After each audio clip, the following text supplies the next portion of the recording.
The photograph was all Asher Cole had. Soft blonde curls, a gentle smile, and blue eyes that seemed to hold a hint of hopeful promise. He stood on the train platform, the biting December wind whipping snow around his worn boots, watching the dark shape of the locomotive grow larger against the grey winter sky.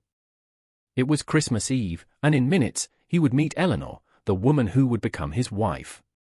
But when the train hissed to a stop and the door slid open, the woman who stepped down onto the snowy platform was nothing like the photograph.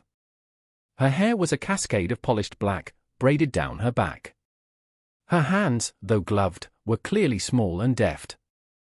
And when she looked at him, her dark, almond-shaped eyes held no gentle promise, only a guarded intelligence that seemed to take in everything at once.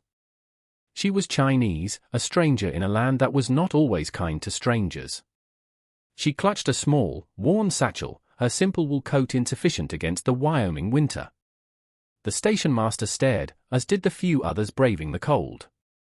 Asher felt the ground shift beneath him. "You're not Eleanor," he said, the words coming out as a puff of white air.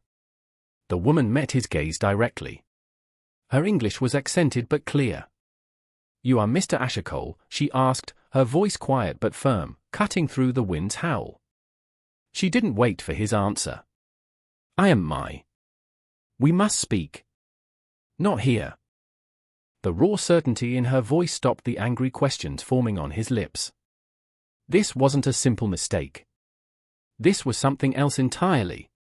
The letters, he thought, his mind reeling. 6 months of letters detailing a shared future, plans for the ranch, the quiet life they would build. "Where is she?" Asher demanded, his voice rough with confusion and a rising sense of betrayal. Mai's jaw tightened.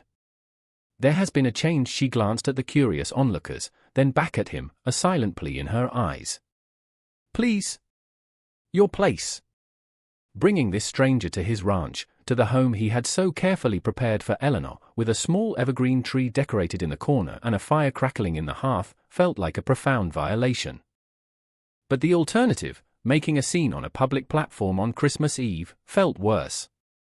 Something in her urgent posture told him this was not a trick, but a warning. "My wagon's this way," he grunted, turning on his heel. Mai followed without a word, her small frame surprisingly steady as she climbed onto the wagon seat. The ride to his ranch passed in a tense, frozen silence. The world was a canvas of white and gray, the only sound the crunch of the wagon wheels on the packed snow and the jingle of the harness. Asher could feel her presence beside him, a compact bundle of secrets and unspoken fears. He had prepared for a bride, he had received a mystery. His ranch house sat nestled in a valley, a sturdy silhouette against the snow-laden pines, smoke curling from its stone chimney like a welcoming hand. As they drew closer, Asher felt a pang of foolishness for the holly he'd hung on the door.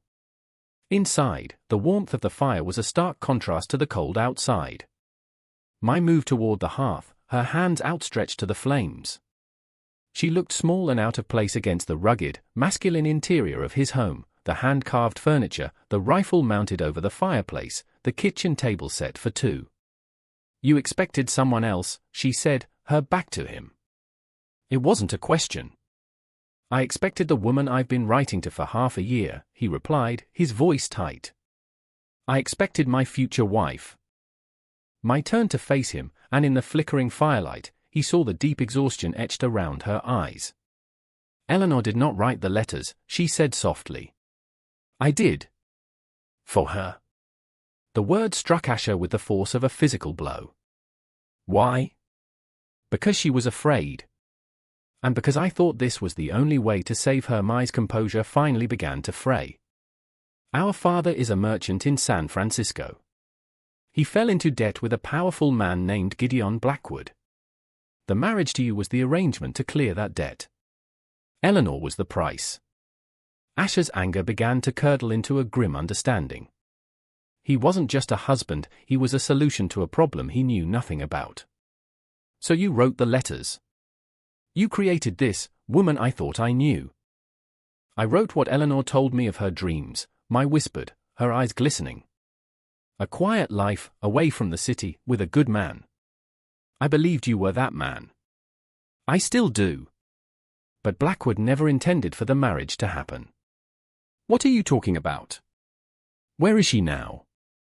Mai took a deep breath, her hands clenching into fists at her sides. 3 days ago, Blackwood came to our home. He told Eleanor things about you. Vicious lies. She met his gaze, and he saw fear in her eyes, not of him, but for him. He said you were a cruel man. That you used Chinese laborers on your ranch and treated them like animals, that one had died from your neglect. He had documents, forged letters from supposed witnesses. It was enough to terrify her. Asher felt a cold rage spread through his chest. He had 2 men working for him, both good, hard-working people he treated like family. The lie was designed to be cruel, to isolate him. It's a lie. I know, Mai said. But Eleanor was already a prisoner of her father's debt. Blackwood's lies were just another cage. He took her and her younger brother, Daniel. He told her if she did not disappear, if she did not let him handle you, he would harm them both. The pieces of a dark puzzle began to slot into place. This wasn't just about a broken marriage arrangement. What does he want? Your land, Mai said, her voice barely a whisper. He knew about your correspondence. He used it. He found out a new railroad spur is planned to come through this valley. Your ranch is directly in its path. Blackwood wants the land, and he plans to frame you for Eleanor's disappearance. To get it, she reached into her satchel and pulled out a slim leather-bound ledger. Before they took her, Eleanor slipped this to me. It's Blackwood's. It contains details of his plans, his associates. She wanted me to bring it to you, to warn you. As if summoned by her words, the sound of hoofbeats echoed through the snowy quiet, growing steadily closer. Both of them moved to the frosted window. Through a small clear patch, they saw 2 riders approaching the house, their forms dark against the failing light of Christmas Eve. Are you expecting anyone? Mai asked, her voice tight with tension. Asher shook his head, his hand moving instinctively toward the rifle above the fireplace. Not on a night like this. He recognized the lead horse, a sturdy grey gelding. It's Sheriff Brody. Mai tensed beside him. Is that good or bad? Before Asher could answer, the riders pulled up. Asher Cole, the sheriff's voice boomed, thick with authority. I need a word.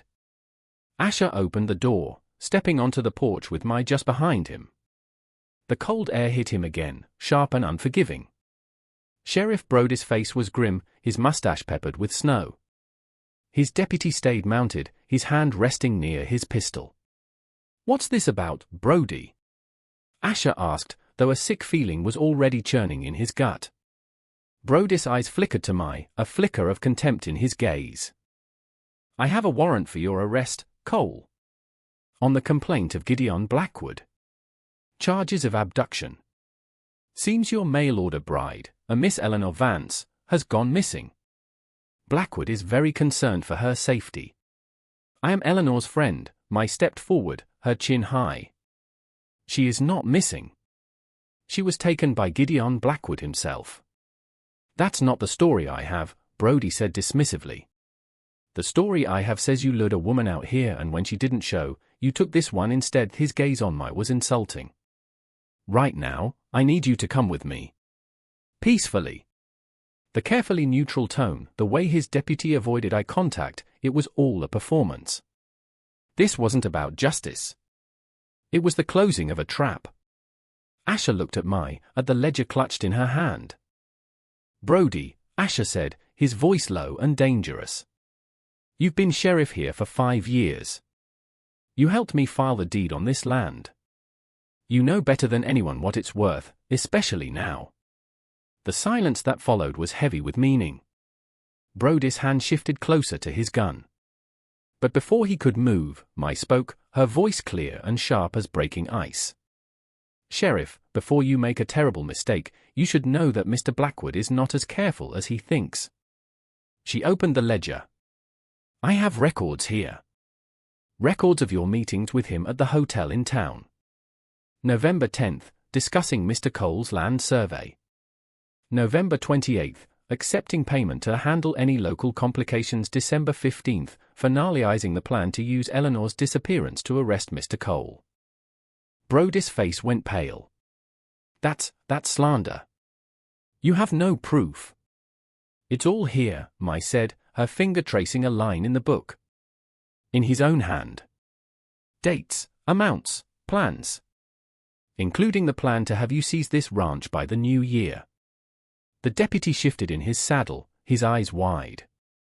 He was a young man, and this was clearly more than he'd signed up for. Sheriff, is this true? Brody's face hardened, his desperation turning to malice. She's a liar. Arrest them both. His hand shot for his gun, but Asher was faster. He shoved Mai behind him as he lunged forward, grabbing the barrel of the sheriff's pistol and wrenching it skyward.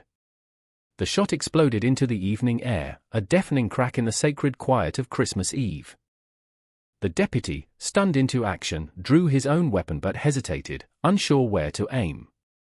In that moment of confusion, Asher slammed the cabin door shut, throwing the heavy bar across it. They were trapped, but for the moment, they were safe. The barn, Asher said, breathing heavily. There's a hidden cellar door under the hayloft. My father built it. We can get out that way and take the horses. They moved quickly, Asher grabbing his rifle and a heavy coat for Mai. Through the back window, they could see Brody and his deputy regrouping, their shouts muffled by the thick log walls. The cellar led to a narrow, snow-covered path behind the barn. Under the cover of the swirling snow and deepening twilight, they saddled 2 horses. Where do we go? Asher asked, swinging into the saddle. Mai held up the ledger, her expression grim but resolute in the moonlight. The ledger mentions his base of operations. An abandoned mining camp in the Whisperwind Mountains, about 15 miles north. He's holding Eleanor and Daniel there. Asher's jaw clenched. That's rough country. Especially in this storm. It is where they are, she said simply, her gaze unwavering. We are all they have. He looked at this woman, this stranger who had traveled 1,000 miles to deliver a warning, who now stood ready to ride into a blizzard to face down a dangerous man for the sake of people she loved. He had been waiting for a woman of gentle promises. Instead, he had found one of unbreakable courage. All right, he said, a new determination settling in his heart. Let's go get them back. They urged their horses into the blinding snow, 2 figures against a vast and unforgiving wilderness, riding away from the false promise of a peaceful Christmas and toward a dangerous, uncertain dawn. The ride was a brutal battle against the elements. The wind howled through the canyons, and the snow fell so thick they could barely see a few feet ahead. But Mai, guided by the details she'd memorized from the ledger, navigated with an uncanny certainty. They found the camp huddled in a narrow, sheltered box canyon just as the first light of Christmas morning broke through the storm clouds. 2 men stood guard outside a large, dilapidated cabin, stamping their feet against the cold. 2 guards, Asher whispered from their hiding spot in the rocks above. Blackwood and at least 1 other will be inside. Eleanor and Daniel will be in the smallest, most secure building, Mai surmised, pointing to a small shack with a barred window. He will want them separate. The plan was simple and desperate. They would create a diversion to draw the guards away, then Asher would deal with them while Mai freed the prisoners. He found a stack of old, dry timbers nearby. Lighting a small bundle with his flint and steel, he tossed it onto the pile. Within moments, flames licked up the side of an old, empty shed, casting a wild, dancing light against the snow. As the guard shouted and ran toward the fire, Asher moved. He was silent and swift, a shadow against the grey morning light. He took down both men without a sound, using the butt of his rifle. Just as he finished, the main cabin door burst open and Gideon Blackwood emerged, a pistol in his hand, his face a mask of fury. "Cole," he roared, spotting Asher. "I should have known that lying chit would run to you." Inside the hostage shack, Mai was already at work, prying the rusty lock from the door with a tire iron she'd found. The door creaked open to reveal Eleanor and a pale, shivering boy huddled together on a straw mattress. "Mai!" Eleanor gasped, tears of relief streaming down her face. "We have to go." "Now," Mai urged, helping them to their feet. As they stumbled out into the snow, the canyon erupted in gunfire. Blackwood and his remaining man had pinned Asher behind a stack of old mining carts. Mai pushed Eleanor and Daniel toward the cover of the rocks. "Stay here," she commanded, then turned back toward the fight. She saw Asher run out of ammunition, forced to duck as Blackwood advanced on him, a triumphant sneer on his face. Mai didn't think. She scooped up a heavy, half-frozen log and, with a strength born of desperation, ran toward the fight. She swung the log with all her might into the back of Blackwood's knees. He cried out in pain and surprise, stumbling forward. It was the opening Asher needed. He lunged, tackling Blackwood to the ground. The fight was brutal and short. When it was over, Blackwood was unconscious, and his last man had surrendered. By midday, the storm had passed. The sun shone brightly on a world blanketed in pristine white snow. They rode back to the ranch, a strange and weary procession, Asher and Mai leading the way, Eleanor and Daniel following, and their prisoners bound and trailing behind. The young deputy, his conscience having won out, met them on the trail, ready to arrest the real criminals and take their statements. That evening, the ranch house was quiet. Eleanor and Daniel, warm and safe, were asleep in the guest room. The decorated evergreen in the corner no longer seemed foolish, but a symbol of hope. Asher stood on the porch, watching the last rays of Christmas sunlight paint the snowy peaks in hues of pink and gold. Mai came to stand beside him, a steaming mug of coffee in each hand. She passed one to him, their fingers brushing. "Thank you, Asher," she said softly, "for believing me." "You were the one who was brave," he replied, his voice filled with a quiet awe. "You risked everything to come here." They stood in comfortable silence for a long moment, the world peaceful around them. The future he had planned for was gone, shattered by deceit and violence. But as he looked at the resilient, intelligent woman beside him, he felt no sense of loss. He had ordered a bride based on a photograph and a collection of pretty words. He had received a partner, forged in fire and ice. "The letters you wrote," he said, turning to her. "You wrote of dreams for a quiet life. Were they Eleanor's dreams, or yours?" A small, genuine smile touched Mai's lips for the first time. "Perhaps," she said, her dark eyes meeting his in the twilight, "they were ours." The wrong bride had arrived on Christmas Eve, but as the first star appeared in the clear, cold sky, Asher Cole knew, with a certainty that settled deep in his soul, that she was exactly the right woman.